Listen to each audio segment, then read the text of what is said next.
for someone else, but you are enough.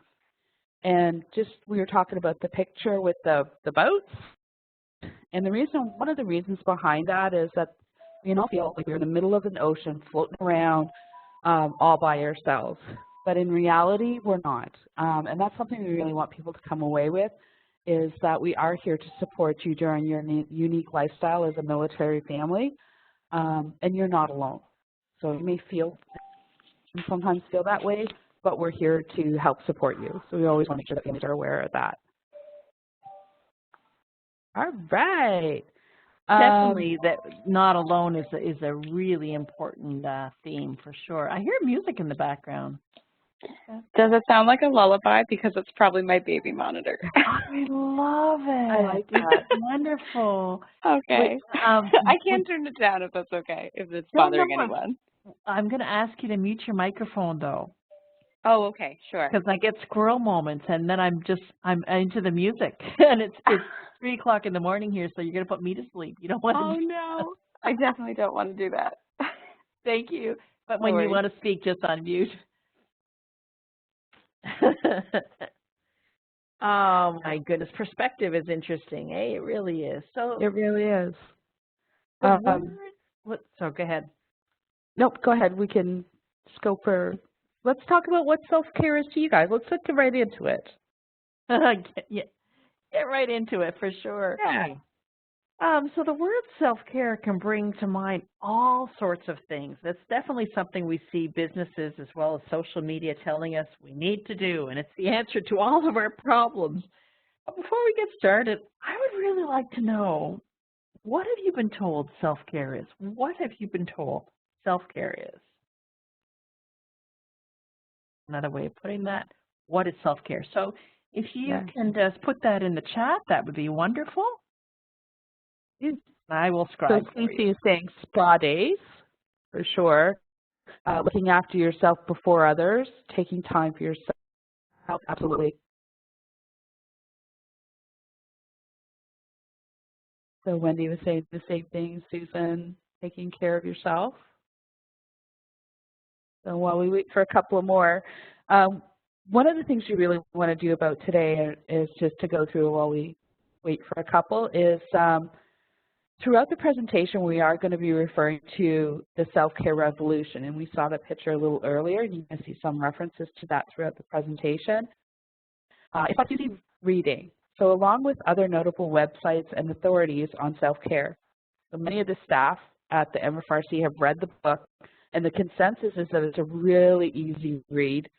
It makes sense, and it has lots of strategies and ideas that can be easily included in anybody's self-care plan.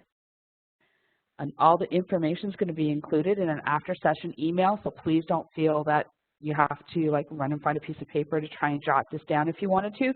You're going to get it all at the after-session email. We really encourage everyone to participate during the share opportunities and to take material being presented and adapt it into your own self-care plan. And this really is a safe place. So if it's something you just want to sit back and listen, you're more than welcome to. If you want to chat to the chat box, please feel that you can do that as well. Exercise that there's no time for. I love that. And April said about a therapist saying make sure you eat, absolutely. And it's making yourself a priority, right? And not forgetting about your needs and enjoyment. And Nicole hit one that we're going to actually talk about is, well, taking 5 minutes a day just for you. So part of this really great segue, Nicole, thank you so much, is we're really going to feed into that is what can that 5 minutes look like? I know we all see through the multimedia and the commercials that self-care can sometimes be really expensive and take lots of time, and we kind of want to get away from that and go to it from another place that's a little bit more holistic, and go from there. You know, one thing, so Melissa, that I found too, when you look at where to find it, in my journey of looking at self-care, what I've done the last couple of months, I've found sometimes I could go for a walk and that's not self-care. sometimes I can go for a walk and say, my goodness, Margaret, you're doing self-care right now. This is a walk. This is for you. And I'm not acknowledging that it's self-care, and it becomes self-care. Does that make sense? Absolutely. Every self-care can be different at different times in your life. So what worked when you were younger may not work as you get older. It may not work in a certain situation where you are in your life. And that's okay. Everything's always evolving. And Nicole says, absolutely, it depends on your needs that day. So that day, maybe Margaret needs to be more aware of her surroundings and where her dog was in relationship to where she was, and just to kind of center yourself. And I totally agree. Thanks so much for sharing that, Nicole. There's some really great things on the board. Thank you so much again for sharing. Such great sharing. One of the things Absolutely. for me, self-care is the 5, 4, 3, 2, 1. You know, I'm sure everybody knows that, where you look at 5 things, listen to 4 things, smell 3 things, feel 2 things, and taste something. And I love to do that when I'm on my walks and the hikes in the nature. But I have to be careful what I taste. There, we've got a self-care strategy right there at the beginning. That's a really great one. So the first thing I really wanted to bring forward is what it isn't. Self-care is not selfish, and it's not indulgent. So please indicate a green check if you have heard the saying, me first, or putting you at the top of the to-do list. If you don't have a green check, just put yes in the chat. Great idea.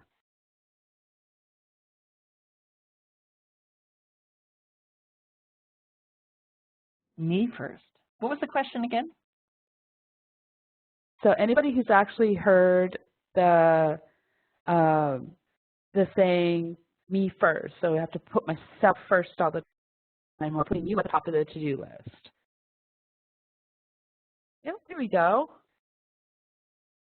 And there's nothing wrong with that. We don't want anybody to think that there is. What we would really like you to kind of look at that a different way, or reframe that, is to consider looking at it as me as well. Sometimes it's just a little softer way of looking at it, and people seem to feel it's a little bit more gentler, and it's more inclusive of you and your family. And self-care isn't something you do once in a while when you're really stressed. Self-care is not magic, and there are things that self-care can address on its own. However, self-care practices can really support how you cope with the challenges that come your way. It's important to recognize there are also other additional supports and resources required, in addition to self-care, to work through the hard stuff. Today, it's about getting past the bubbles and the music version of self-care and the I don't have time or that won't work for me. It's about opening your mind to what might or could work for you. What works for me or someone else may not work for you, and that's okay. Developing a self-care plan for you is what is important. It's a very personal journey, and it's a step at a time. I like that each self-care plan is different. That is really an important part of it. Oh, I love this picture. So John Kabat-Zinn is a well-known mindfulness teacher, and he says, you can't stop the waves, but you can learn to surf. Michael Unger, a resiliency researcher, takes this one step farther and says, but it's easier to learn to surf if you have a surfboard, a coach, and a lifeguard. So give me a good check, a green check, if you think this could be a practice. So if you want to learn to do something, we have some people to help us along with that. I certainly would go with Michael's approach to surfing because I know I'm a klutz. Look at how big that wave is. Holy. So when problems are few, we can rely on ourselves to solve our own problems. I could probably float around calm waters for a while and probably enjoy myself. When problems are many and complex, we likely need more resources to cope effectively. When those waves start to get larger, I definitely would be looking for more help to stay afloat. We need to navigate our way through the variety of resources that sustain our well-being and negotiate for those resources to be provided in a meaningful way. I know everyone will be thinking, what are those resources and what are those resources and where do I find them?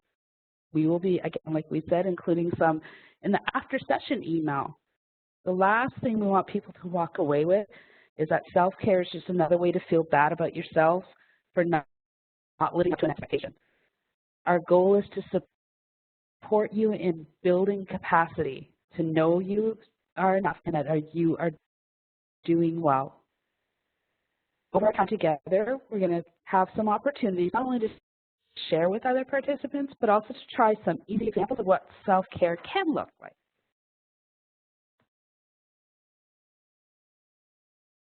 You know, it's interesting, before we go to the next slide, when you said our goal is to support you in building some capacity to know that you are enough and you are doing well.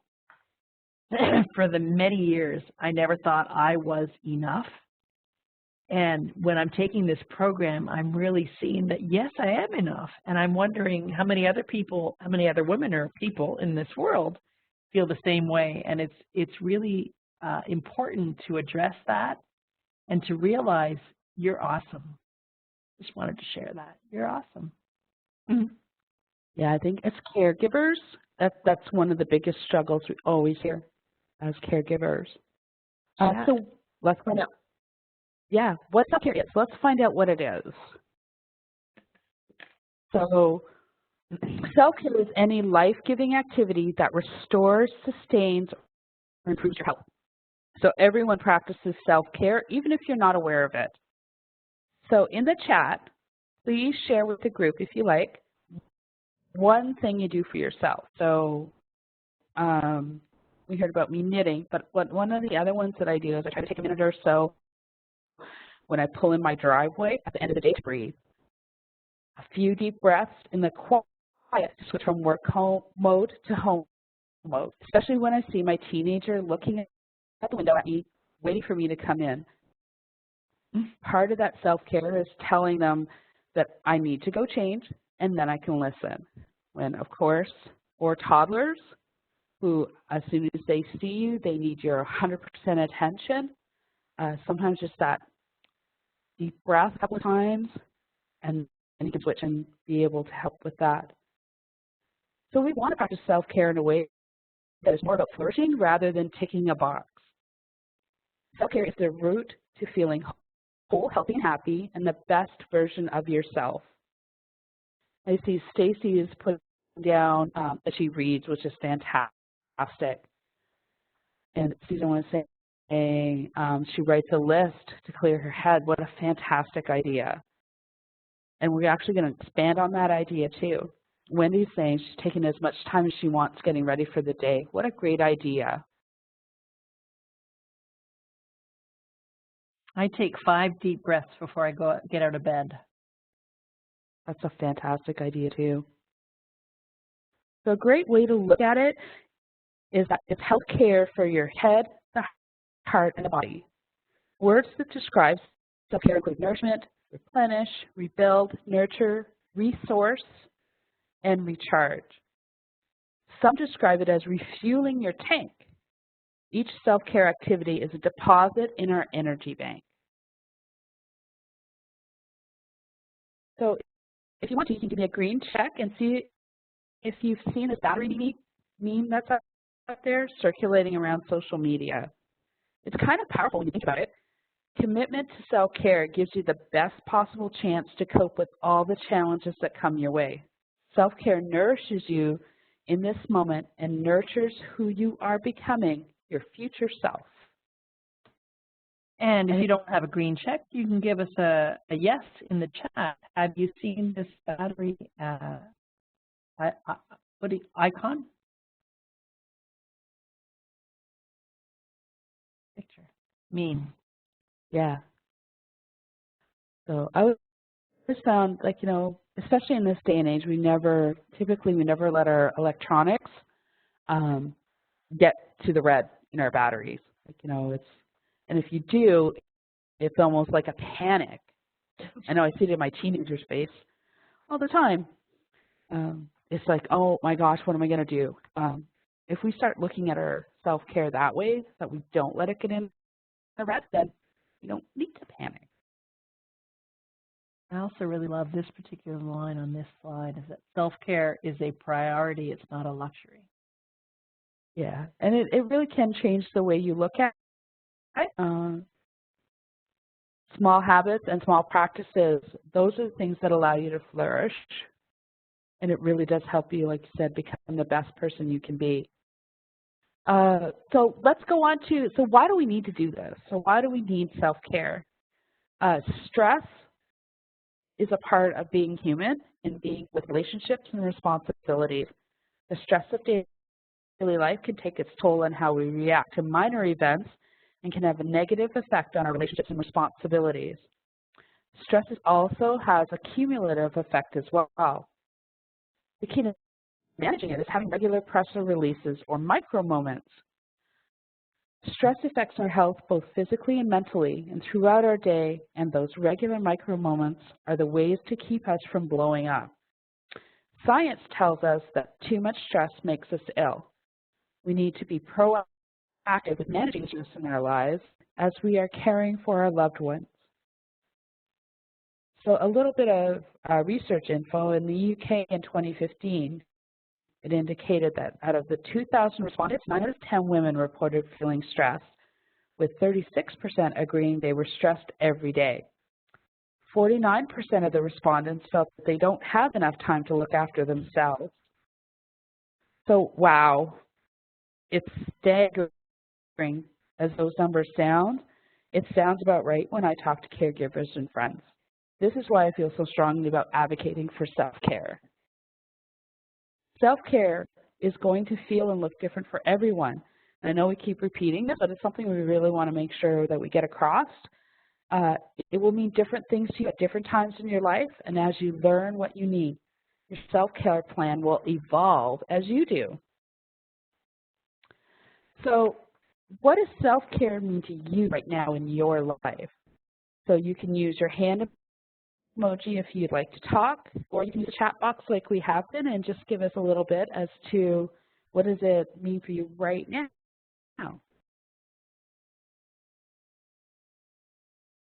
Now that one's kind of a hard question. When you talked about micro moments, though, I think that's, excuse me for a second, that to me is like my walking experience, where you could be somewhere and doing something, but if you're physically thinking about this is my self-care, that would be a micro moment, wouldn't it be? I'm not sure on micro moment. What is that? We're going to get into those in just a second. But that's absolutely what it is. It's just that little bit moment in time. I know Nicole had her hand raised. Did you want to say something? You can just unmute your mic. Yeah, hi. Can you guys hear me okay? We can. Absolutely. Okay, awesome. So I am a stay-at-home mom, and we have one child, my little 3-year-old, who I just took to the potty not too long ago. And for me, I know it's been kind of daunting in the past few months to try and really work in some self-care moments. My husband, who is wonderful, actually gifted me a book for Christmas, and it's called Self-Care for Moms. And it has a bunch of different little things that you can do over increasing increments of time. So one chapter is 5-minute things that you can do, like incorporating them into your day, which I've learned to kind of grab a couple of those things now, and that's where I'm at. One that I saw was even just savoring a really good piece of fruit, just taking the time to really like taste it and appreciate it and enjoy it. And another thing was, you know, getting out of the shower and using my favorite lotion like on my body that smells really nice, or, you know, when my daughter's napping, maybe I do a little face mask in between the busyness of the day. But even if it's just those like 5 minutes, I can tell you it really does make a difference. You know, you don't have to necessarily say, you know, block out an hour of your day and that's the only self-care that is worthy of, you know, appreciating. Definitely starting small and going from there it's been huge for me. So it's really helpful. Wow. Taste and enjoy a piece of fruit. You're so right. Yeah, like a big strawberry or like some watermelon or whatever you have, like just really like appreciating it. So good. What a great book. Can you send me the link to that book and I'll put it in the after session email? Yep, I definitely can. Yep. That's fantastic. And that's really what micro moments are. It's like really taking, and again, you guys are segueing so well for me today. It's amazing. Like I couldn't ask for anything better. Yeah, and part of this and exactly what you guys are saying. I know, Asia, you had your hand up. You have something you'd like to say? If you unmute us and unmute yourself, then we can hear what you'd like to say.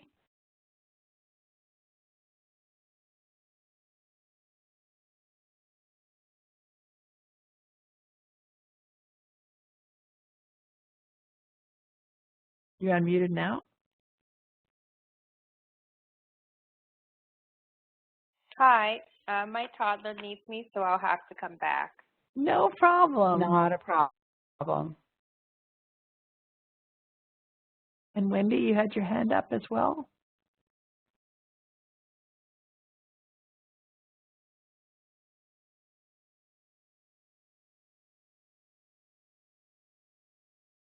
All right, we'll continue. All right.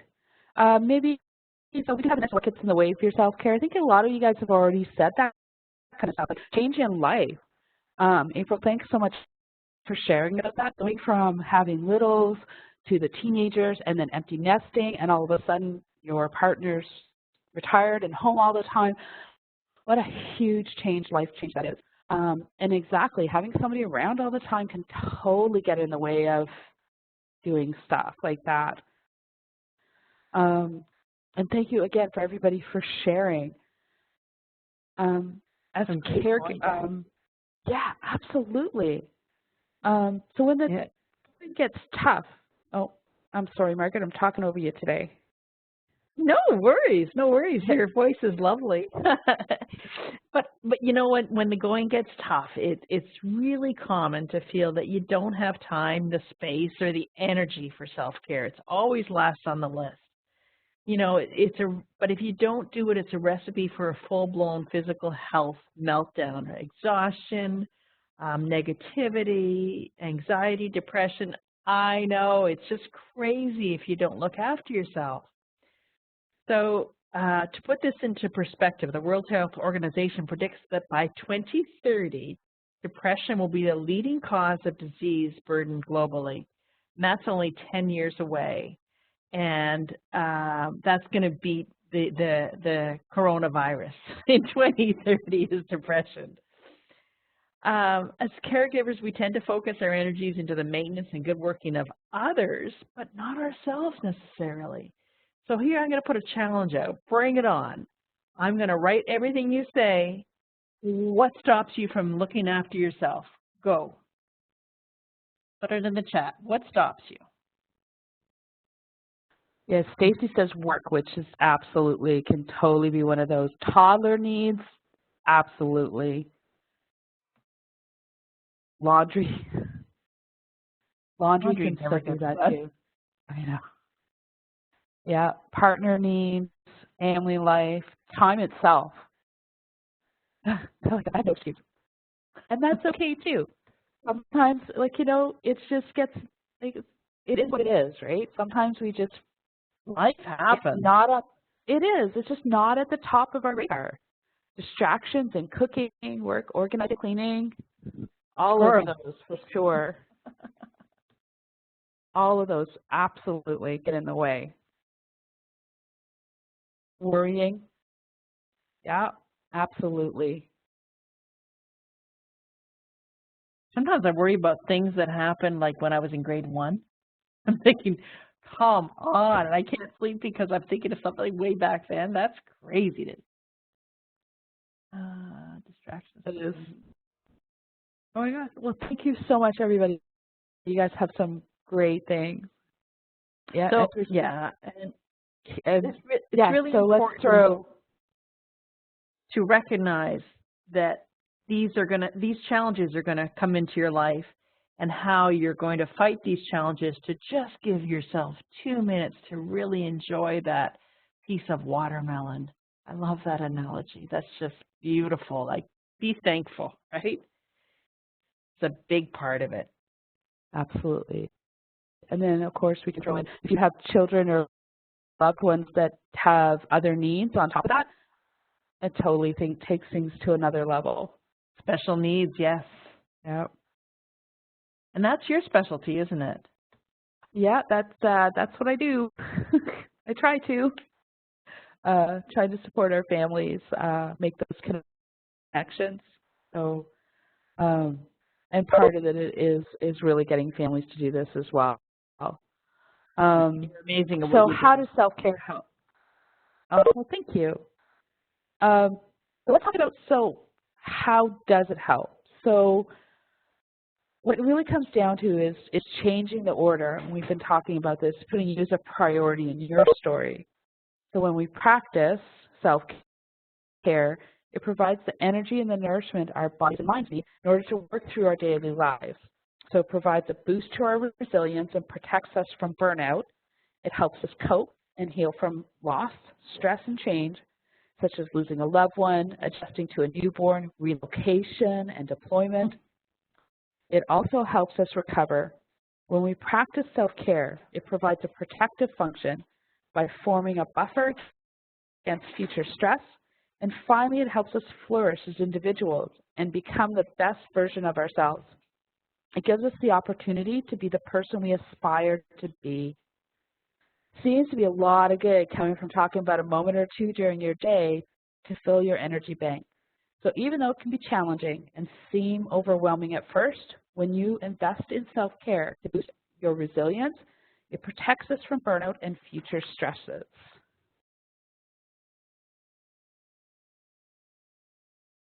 Oh, glad to see you back, April. So, okay, so I think we all agree that self-care is a good thing, as I channel my inner Martha Stewart.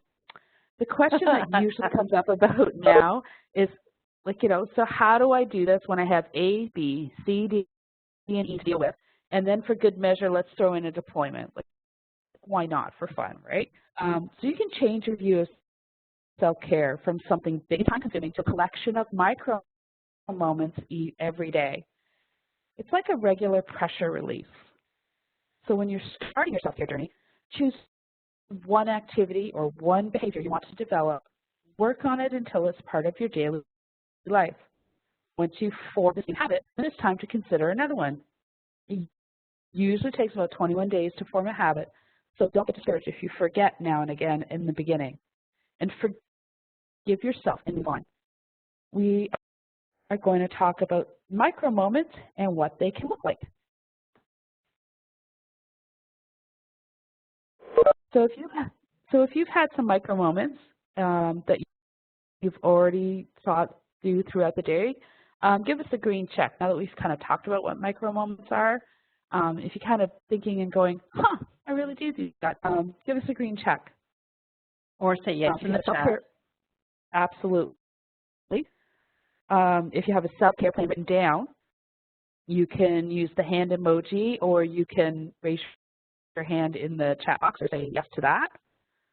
And if you have neither of those, just you can give us a little smiley face or say, yeah, I own it. We are all in different places on this journey, and that's okay.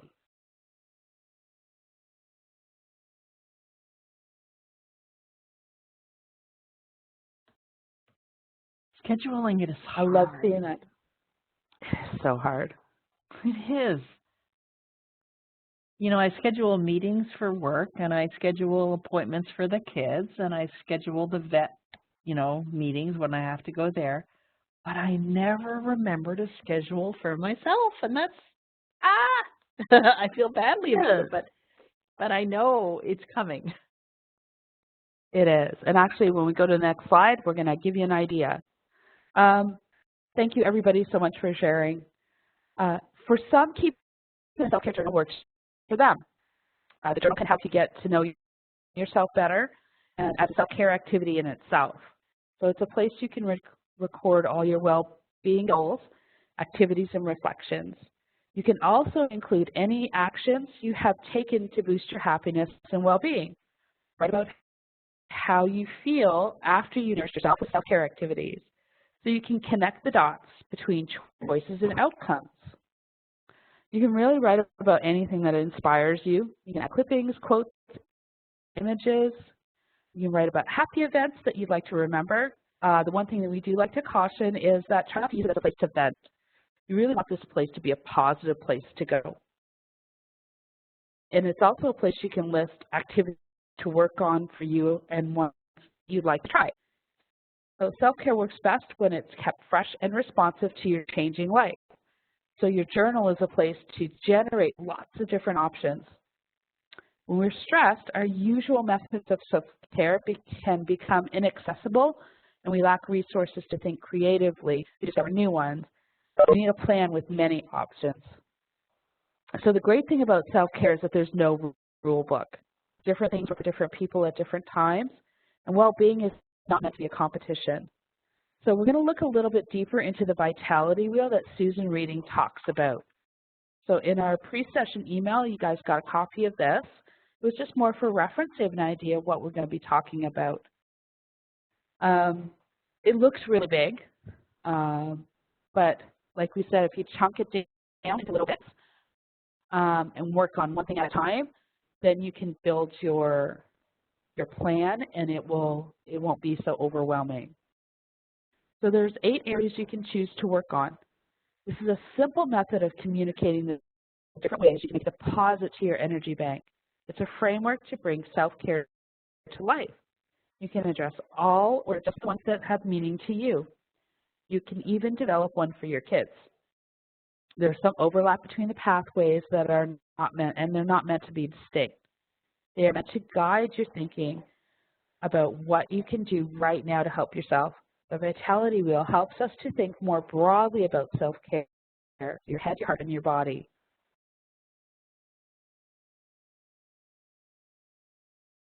Put it into a visible place where you can take a look at to help you choose to create a shift towards more self-care practices. We're going to briefly look at these areas, talk about some strategies and ideas that can help support our journey to self-care. So in the Vitality Wheel, you're going to see sleep, rest, relaxation, and breathing. So that's one of the first spots. And of course, no doubt we've all heard and know the importance of sleep and what it's worth. So let's take a closer look. So sleep is a fundamental human need, and it's pretty powerful. Most adults need 7 to 9 hours. So if you can either use a check, or you can say I do or I don't. However that works for you. You can indicate how many of you get 7 to 9 hours of sleep a night. So in the chat, if you get 7 to 9 hours, you chat yes. 7 to 9 hours.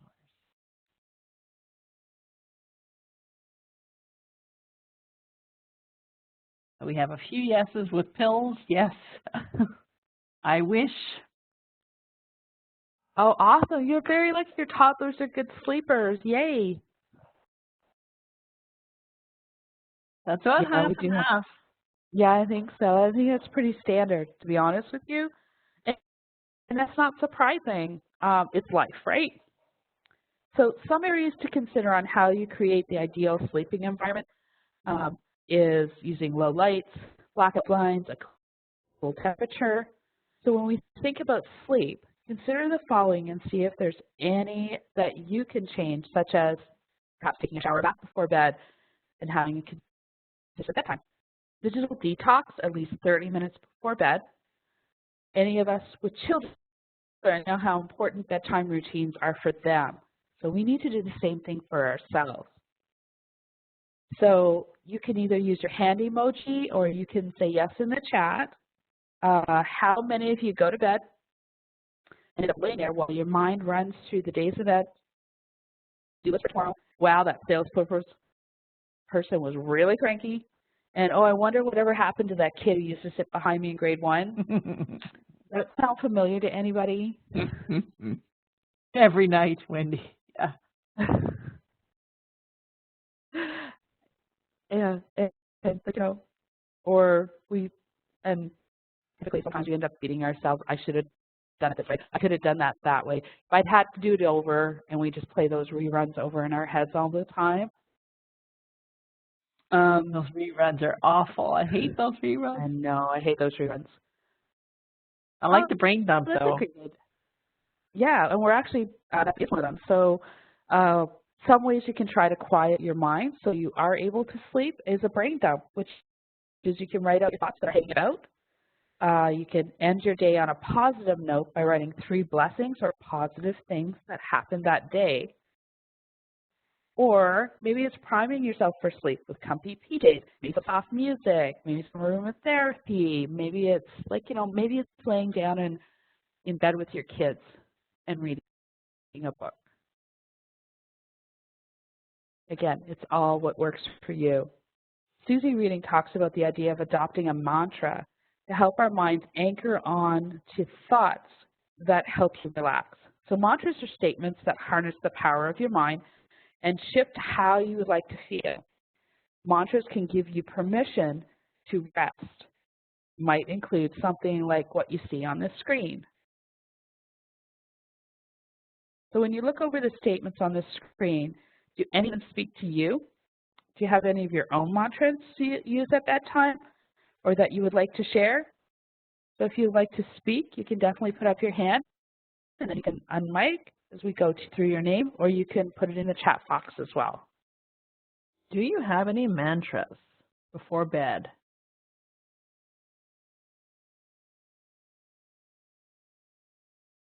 Every night I thank Jesus before I go to bed. Is that a mantra? Absolutely. I think one of the ones that I've used myself and I've heard other people use is for us whose minds just don't shut down. If I can't sleep, then I will rest. So it's giving ourselves permission to say, okay, it's not going to happen, but I can rest my body. So maybe it is, like somebody had mentioned, they read. So maybe it's reading and getting your mind into your book. And that can do it as well. Does that a brain count? I think it does. If that works for you, let it go. Absolutely. I love that. Everybody's living with that one. Let it Suzanne, go. I like that one. Now I've got the song in my head. Let it go, let it go. Sorry.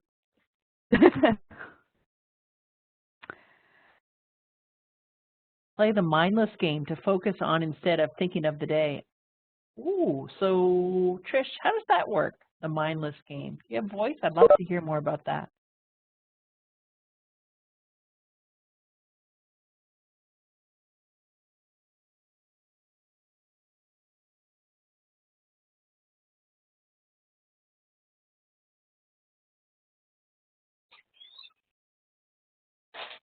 Trish, are you able to share with us what the mindless game is? Can you hear me? Yes, we can. Just a game on my phone or iPad that I can play. I don't know, Dragons or Bedazzled or just something I don't have to focus on. Ah, okay. Brain energy. Just something simple.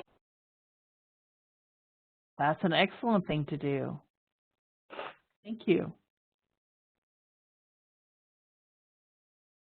So that's a lot of information in a really short time. So let's practice one of those micro moments that I've been talking about. I'd like everyone to sit tall in a comfortable position, so nobody has to get up right now. So, but if you can close your eyes if you like, and just listen to my voice. So what I'd like you to do is to relax your shoulders and jaw and allow the back of your hands to rest on your thighs.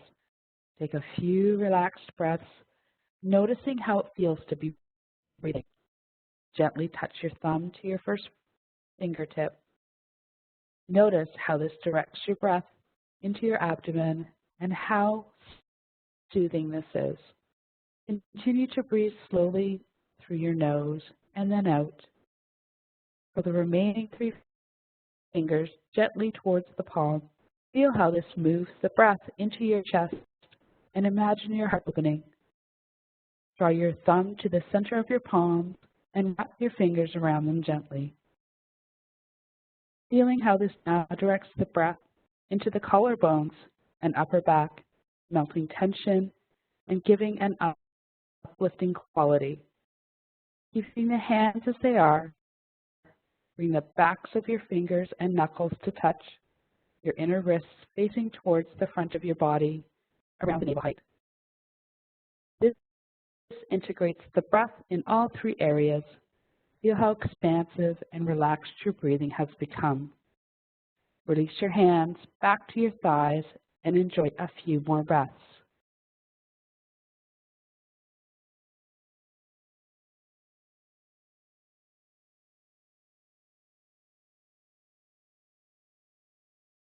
So in the chat box, if you're comfortable to share, how did that make you feel? Where did you think that you could use this technique? Believe it or not, the bathroom can be a really great place to do this. So, and if you like, you can give us a green check if you feel this is something you might like to add to your daily routine. Great. Awesome. Thanks so much, Susan and April. Something super simple. Yes, Stacy, exactly. It's a great place to do it because you're already, we're just going to say it, you're already sitting. So, like, you know, it can just really help change, like Allison's saying, it helped change her focus and relaxed. And Susan's saying breathing did change as the hand did, which surprised me. It's really cool, isn't it?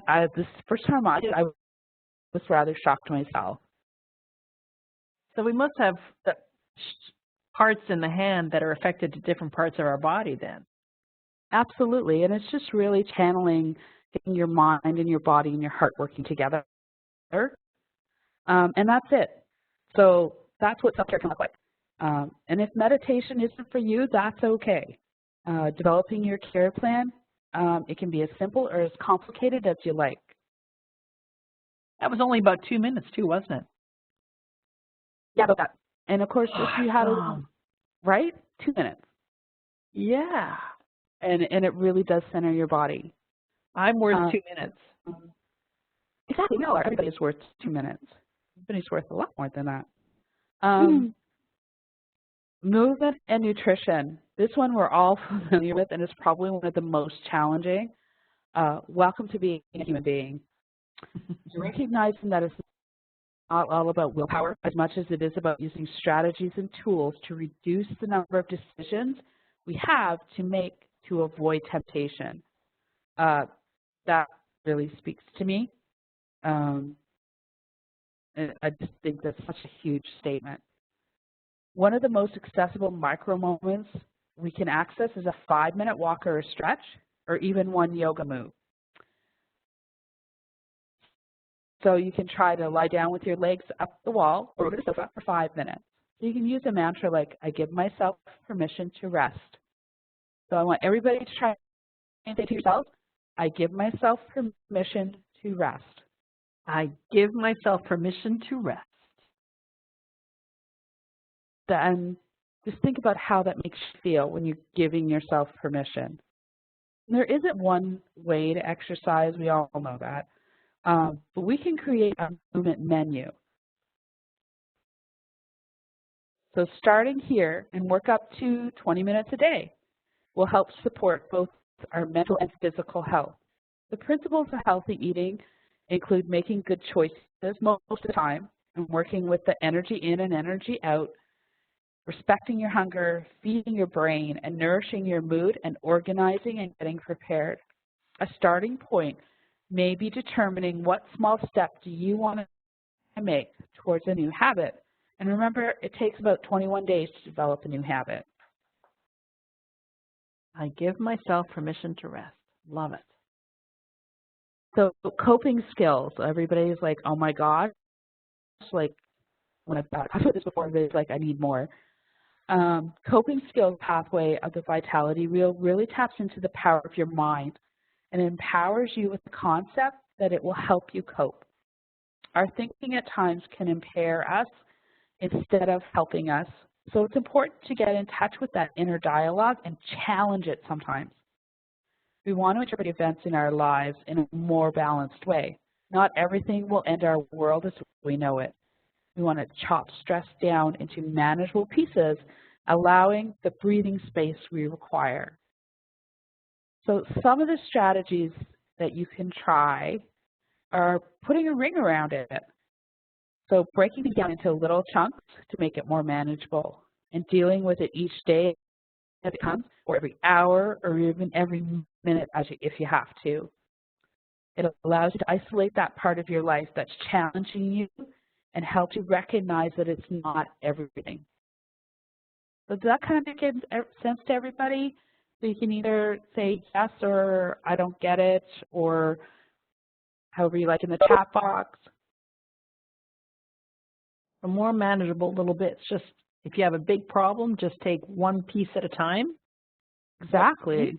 Yeah. Yeah. The other one, and I know as caregivers, is knowing your boundaries. So identifying what lies within your control and what lies beyond it. As caregivers, we are more apt to push beyond what's within our control and let it consume our thoughts and then feel guilty when we can't do anything about it. So if you want to visualize circles, it's like ask yourself, is there anything you can do about this? Acknowledge that you have no influence. Pour your energy, effort, and attention into what you can control. Military lifestyle provides numerous opportunities to learn to accept things you do not have control over. Deployment and relocation are the two big ones. Repeatedly, families we work with share the power that comes from acknowledging and accepting what they do not have control over. You cannot change the deployment, but you can control how you approach it and how to work through it.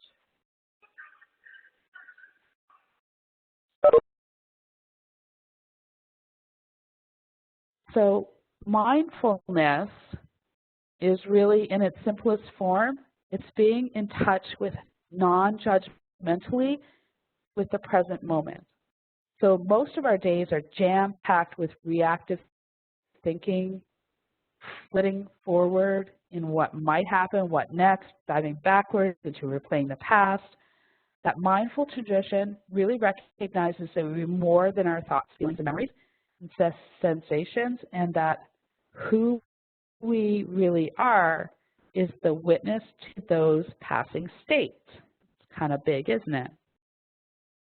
So it's really being more looking at things without judgment. Self-compassion is another coping skill that involves treating yourself in the way you would treat a friend who's having a hard time, even if your friend blew it or is feeling inadequate. So being a good friend to ourselves when we need it the most and becoming an inner ally rather than an inner enemy. So it's acknowledging your critical self-talk and finding a kinder self-talk, even to explore a mantra like, you are safe, you are loved, you're held, you are worth it, or I am safe, I am loved, I am held, I am worth it. That's another one that can be really powerful when you say it to yourself. So we're including some resources on mindfulness and self-compassion in our after-session email as well. One of the other things developing those coping skills is giving yourself permission to feel as you do. And it's harder than it sounds. During our deployment workshops, we talk a lot about how it can be hugely beneficial to understand that what you are feeling is normal. There's a place for all types of emotions. They are not positive or negative, they just are. It's a normal experience, anxious and depressed thinking at times. They're just thoughts, and it doesn't necessarily mean you're anxious or depressed. All emotions have their place.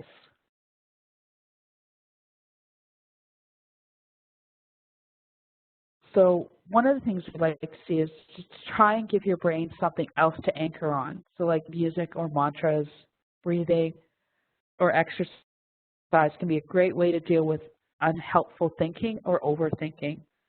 Some of the other strategies you can try are write down your worries or ask yourself, will this matter in a year? What am I learning and how will this help me grow? Sometimes having a safe person you can release the words out loud to that isn't asking to be fixed or saved, but it's just a release to the universe and away from you. It's easy to get caught up in thinking on how it could be better. Phew, so that's a lot, isn't it? Oh, Stacey, I like that too. That you Post-its up on your desk at work that say you're beautiful and to just breathe. Those are beautiful micro moments, and that positive self-talk that we really need to get into. Is that mantra too, or is that self-talk? That's self-talk, isn't it? Yeah, it can be a mantra too. It's I am beautiful. Yeah. For sure, it can be a mantra. And this, especially the coping skills, is a lot. But don't worry, Rome wasn't built in a day, and neither will your self-care plan. And it changes. Absolutely. So we're going to scoot through a couple of these really fast. And again, there's lots of information in the after-session email as well. Oh, I'm sorry to hear that Honeyland's having some problems with her audio. I can help her with that. Okay, cool. So the physical environment. So how many people consider nature to be a part of their self-care practice? I know myself, I have real and fake plants in my office space and at my home. And when I take the dog for a walk, not only am I aware of the ground under my feet, but the sounds and the birds in the trees, the wind and how I really should have probably brought a warmer sweater. Susie Reading points out that the environment you are immersed in at home, at work, and all the transitions in between have a tangible effect on our well-being. This will look different for each of us, and each of us have our own chaos threshold, but it's worth the time to look at your environment and examine how it makes you feel. So take a look and see what aspects of your environment recharge and inspire you. So this is not meant to be a fixer-upper episode whatsoever or a hoarding show, but rather identify the areas that you spend most of your time and identify how you can beautify the space, add a treasure, perhaps a treasured keepsake or an image that uplifts you. Our skin is also part of our environment. So looking at how we nourish the skin we live in and all the rituals we have for when we wake up in the morning, to like getting dressed, lotions we use, and then returning home and putting on comfy clothes. These are all micro moments that can nourish us and contribute to our self-care if we can label it as that. So that's something to always remember as well. And we just heard about that from that book, that 5 minutes, just put lotion on you. Just that one simple thing, right? To really take care of yourself. Absolutely. Yeah.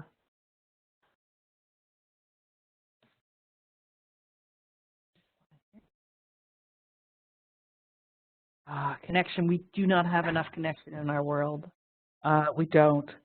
And how we invest in social connections is one of the most powerful self-care strategies for boosting well-being. Humans have the basic need to belong. Our relationships provide us with support in times of crisis, and they amplify our joys in the good times. This can be especially difficult when you experience relocation. Prioritizing our relationships is integral to our self-care, and so is developing our skills of connection. So celebrating the wins with each other, working through conflict, paying attention to one another, and showing you care is all part of our connecting practices. We all need a team. Consider, who are you sharing your journey with? The people or practitioners that help move you back to the green when stress hits. It could be anyone in your life. Different people have different strengths. And then we turn to them to support us in different facets of you. So we always end up turning to different people in different ways. take the time to actually write your list down. Take it out when you need a boost and to find the person you need in that moment. How many times have all of us, I'm sure everybody put their hand up, is during a moment of crisis, you say, I have nobody to turn to. But if we had the list written down, it'd be like, I know I can call MJ, she's really good at helping me with this. Where if we didn't have a list, then we'd be sitting trying to deal with everything on our own. So that's one of those great strategies. Hi, Honeyland. So one of the things you can check out, and again, it'll be in the after session email, is you can check out Kim Mill's blog, She is Fierce.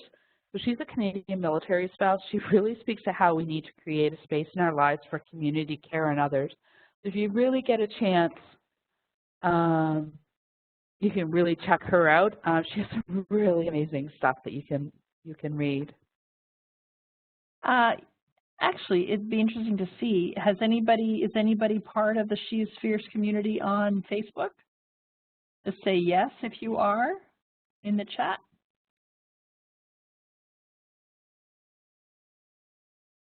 Never heard of it. Ah, Nicole, you're gonna love her.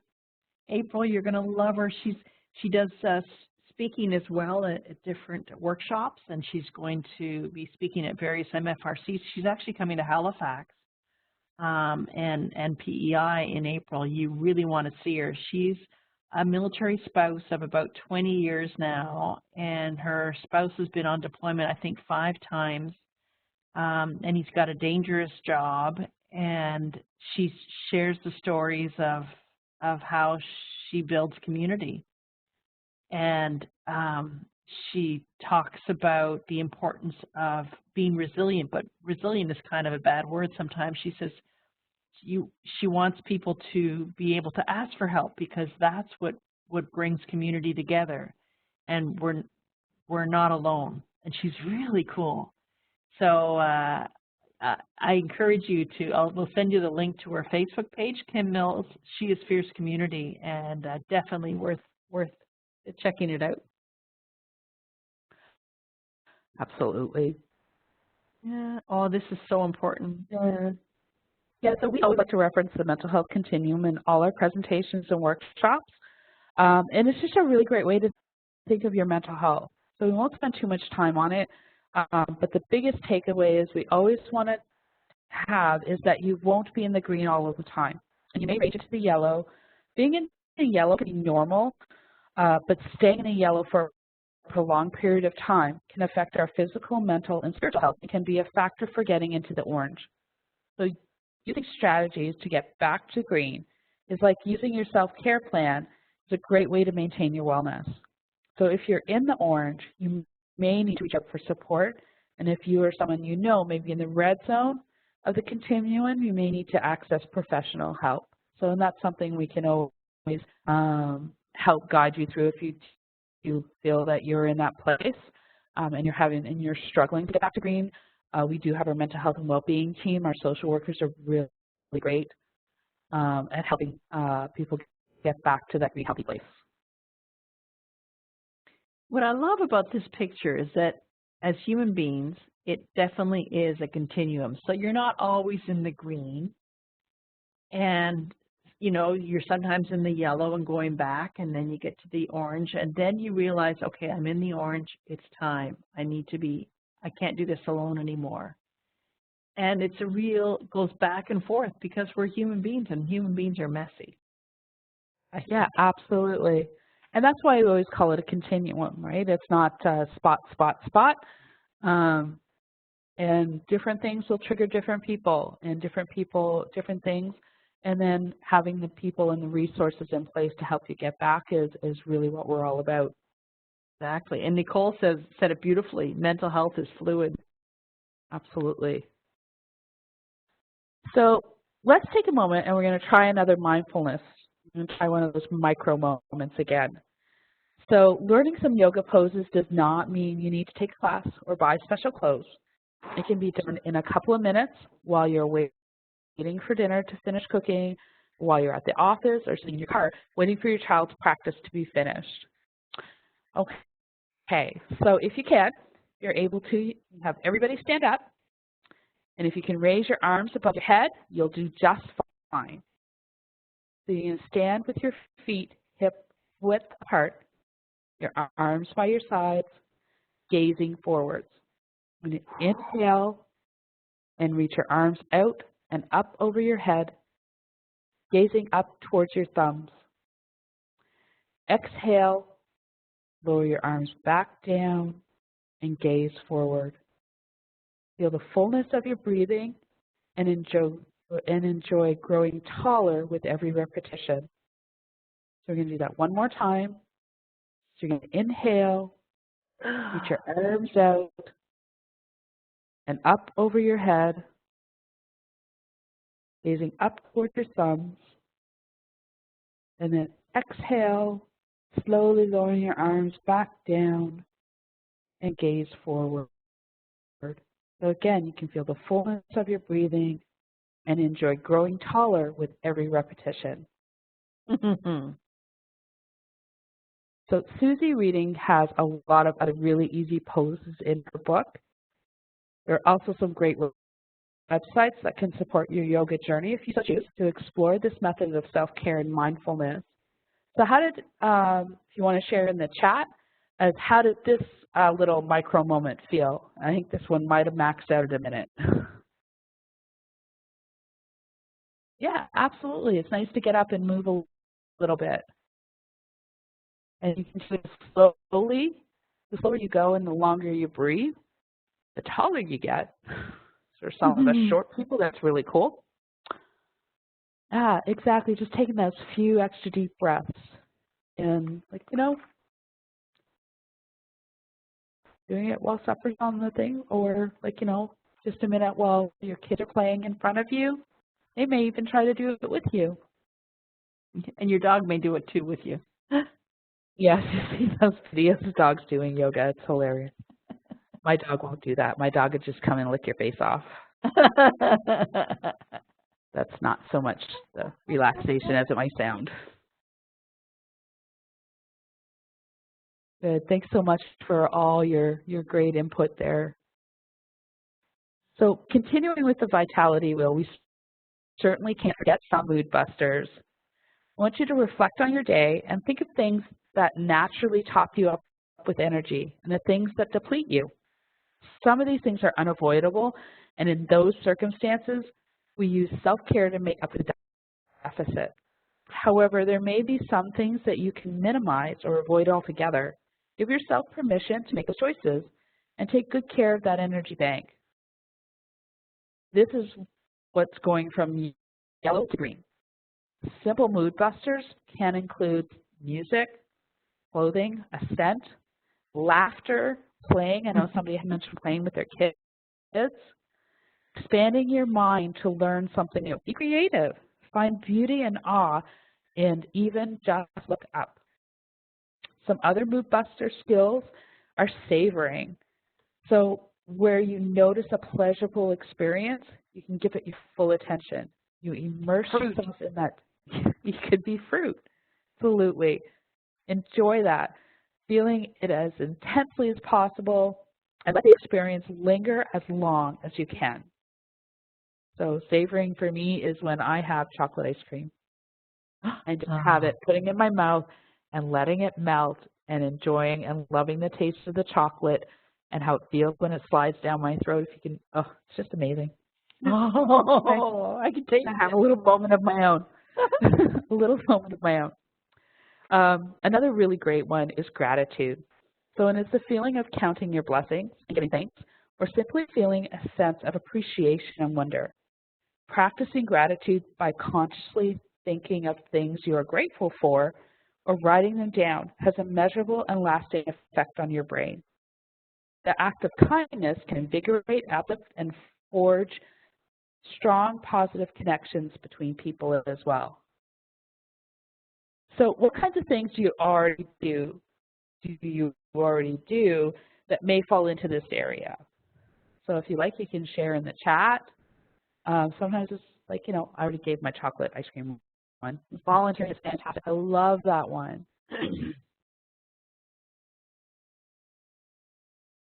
Oh, Nicole, it's painting. Do you paint walls or do you paint like pictures? Those walls I could probably use. Coffee, I'm right there with you.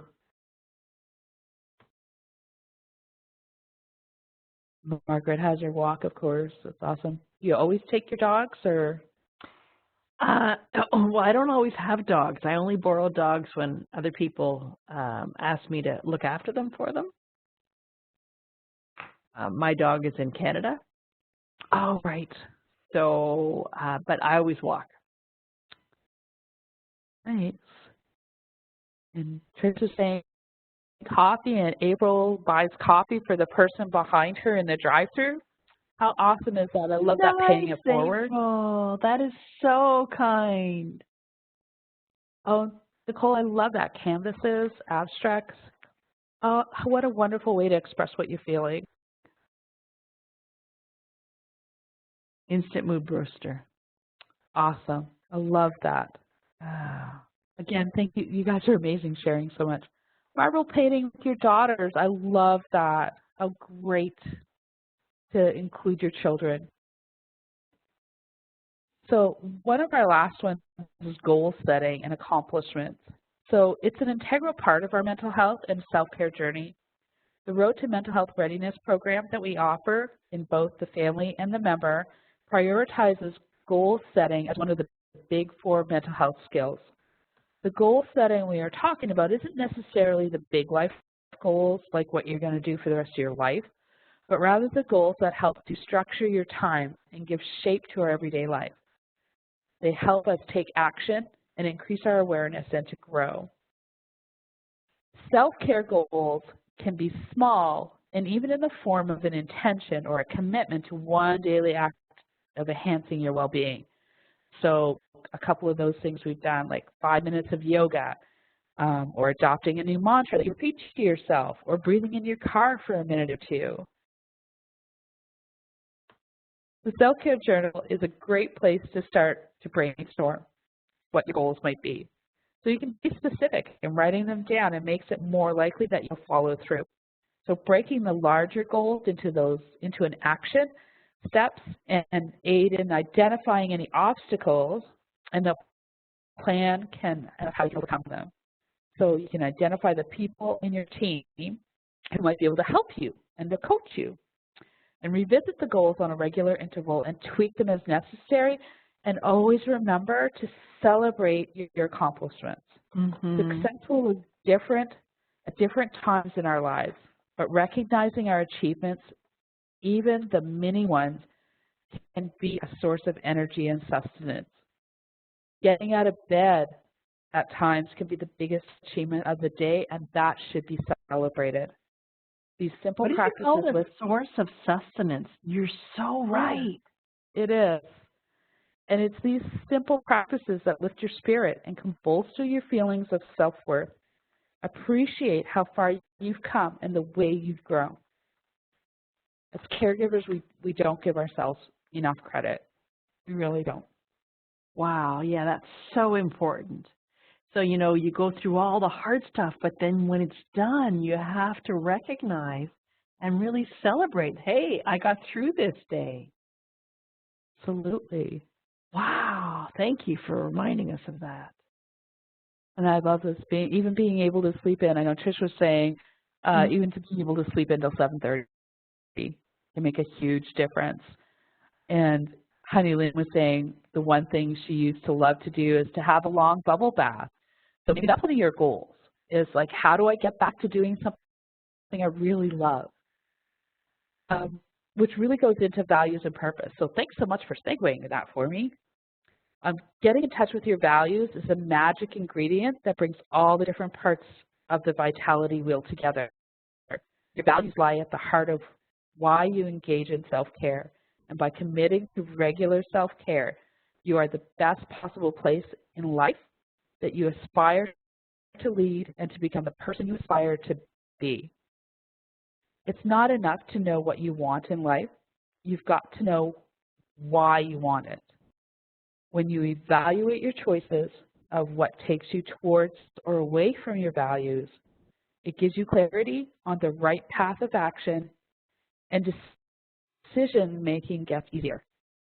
So how would you define your values, your life directions, your guiding principles? So you don't necessarily have to share if you don't want to. I know those are some massive questions, but it's really something to really think about and really get to the heart of, and really figuring out what means the most to you. It will, like it said, it really guides you in your path. What I like about this word cloud is that our guests have talked about creativity, they've talked about gratitude, they've talked about love and humor. A lot of these words, the kindness by giving back for the coffee, leadership, like this is all who you are. I could see this through this interactive online presentation. I can see that you have so many of these values and purpose just by being here tonight. So thank you. Absolutely. Very cool. So as caregivers, we juggle so many things. So love and relationships of all manners, work, health, personal growth, finance, and those are just a few. Knowing what is meaningful to us in these different spheres and know how we grow and develop them is to work we do every day. Our self-care practice supports us in that work. So it's really all about balance. It's our yin and our yang. It's having a range of strategies across all dimensions of your daily life care practices. When you encounter emergencies is when increase your likelihood of getting back to the green. So when you take a look at the vitality wheel, what are you drawn to working with? So again, if you feel comfortable sharing, you're more than happy. Please feel free. You can share in the chat box. Bring you the wheel again, just a second. Yeah. So when you look at it, it's really about looking at something that's what speaks to you first, and it's usually that's where you want to start. So if it speaks to you the most, go with that one. So in the chat, just use the number. Which part of this vitality wheel speaks to you the most? 1 through 8. April the 7th, goal setting and accomplishments. Okay. Moving and nutrition, absolutely, Nicole. Allison has number 7 too. Values and purpose.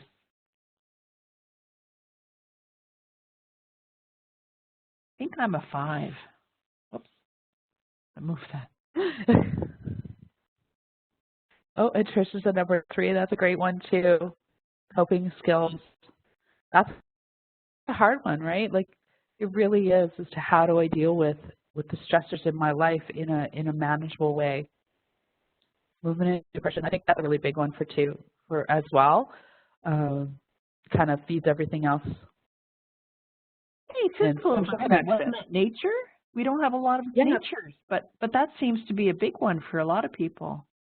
Yeah, and social connection, which is huge too. Thank you again. You guys are so awesome for sharing. That's an interesting, I like the vitality wheel. I just learned about it when we were doing this presentation, so I find it really fascinating. It's a nice way to break it up into 8. Yeah, exactly. 2 and 5 pieces. Yeah, absolutely. At your back, Asia. So, let's see. There we go. On the screen, you can see where these statements might fall on the vitality wheel. These are just some examples of how you can use the statements, and you can even turn some of these into mantras. So we have invited you tonight to take perhaps a different look at what self-care can be. So revisiting the vitality wheel and make it your own. So you can choose some activities you want to try and celebrate the practices you have that are working for you. One of reading's favorite ways to bring self-care to life is by generating a list of mood states and writing them down, what you'll do to help yourself in the circumstances. So kind of like writing them, I feel like X, I will do Y. So on the screen you can see, if I'm feeling anxious, then I will smooth out my breathing and relax in a physical tension. Or I'm feeling lonely, so I will scan through my team and reach out to someone. So another one could be, I'm feeling happy. I'll savor it. Or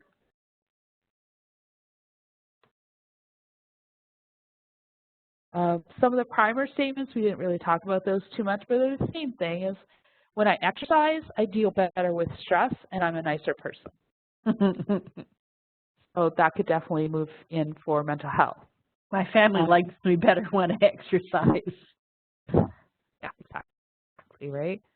And one of the big ones, of course, is when I prioritize sleep, I'm more patient and I'm more compassionate. So sleep for sanity. We all know we've gone long periods of time without enough sleep. It really does affect your whole body, your head, your heart, and your body. And I think you're saying she needs to learn to cope, then can choose others. And that's fantastic to be able to recognize that this is where I need to start. And then the rest of it will come. And remembering that it's a journey, so it's not going to be something you're going to do in one night. Taking those few minutes, starting small and getting bigger as you feel you can. And Asia's saying as well is like at 40, she's just realizing how much sleep I need. I was the same way. I admit I am that girl who goes for a shower at 9 o'clock and I go to bed. I go to bed. I usually read for a little bit, so my body is going to sleep about 10. And now it's pretty much I'm in bed before my teenager. So how the times have changed. That's right. Wow. Yeah. That brings us to the end of our session today. So much. So we're going to open it up for questions, but more importantly, I think we'd really like to know, what was your aha moment? What did you learn? What will you take with you? And if you want, you can just put it in the chat. If you would like to write it on the board directly, if you have a laptop, so Allison and April and Stacy and Wendy, you can write it on the board directly just by clicking on the capital letter T and then writing your aha moment on the board. You can use that tool if you'd like. So while everybody's doing that, my last little bit is that there's lots of ways to organize your plan so it works for you. So you may not find the Vitality wheel may not work for you, and that's okay. There's lots of other options. But what we really want people to do is it's just key to start something. And change takes time. And we really ask that you be gentle and accept you for who you as a human are.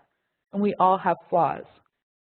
We want you to accept that you are beautiful for who you are, be compassionate with yourself, and that you deserve to be happy and well as you navigate ahead in your self-care journey.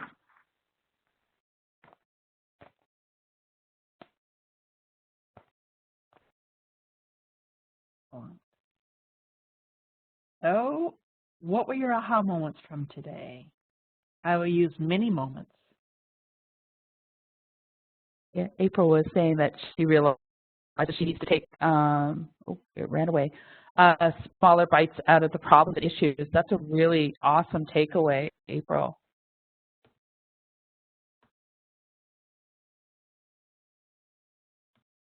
And Adria was saying she can organize a plan for herself. And she never thought of self-care like this. That's really great. That's really important. Absolutely. It, right? Yeah. Stacy was saying that she learned that it's okay to take time for yourself, and even if it's just a few minutes in the day. Amazing. Taking those mini moments, what he was saying. Nicole was saying many moments are so important, and then how to celebrate the wins with your social circle. And Susan she can write out plans to deal with each mood. That's a fantastic idea. and Tricia sharing that breaking things into small tasks, and that's okay to take a minute. Posting encouraging words for you to see.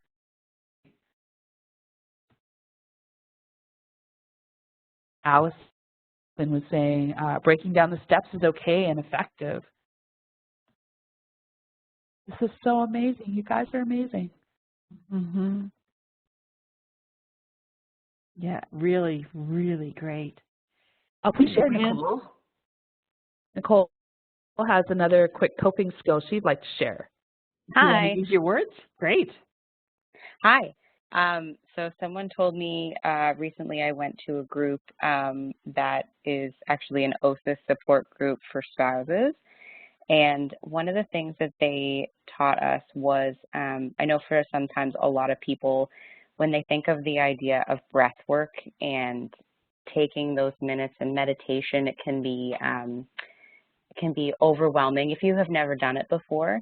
So one thing that they taught us to do is if you incorporate an element of balance, like physically when you're really stressed, it can really force you to put your mind in the present.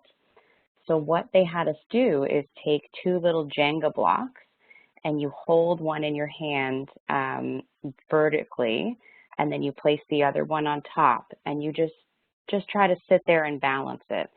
And what we found was that really we couldn't think of anything else. We couldn't think of our stresses. We couldn't think of our things that were really, really bothering us. It really forced us to get in the moment, and it really was surprising how quickly and kind of calming it was to kind of quiet the noise that was going on in our brains. So I never had heard of that before, so it really worked for me, so I felt like that's something important to share.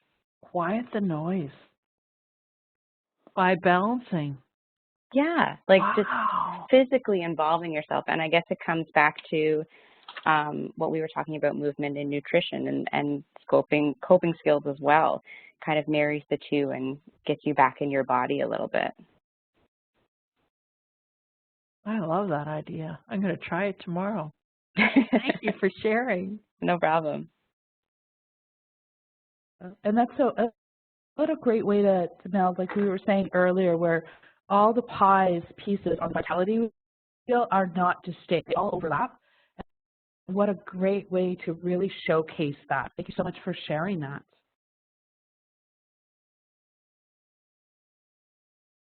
So far, the many celebrated moments are watching my youngest with his PEC's program. He's nonverbal, so every little challenge is a win. Honey Lynn, yes, every little challenge is a win.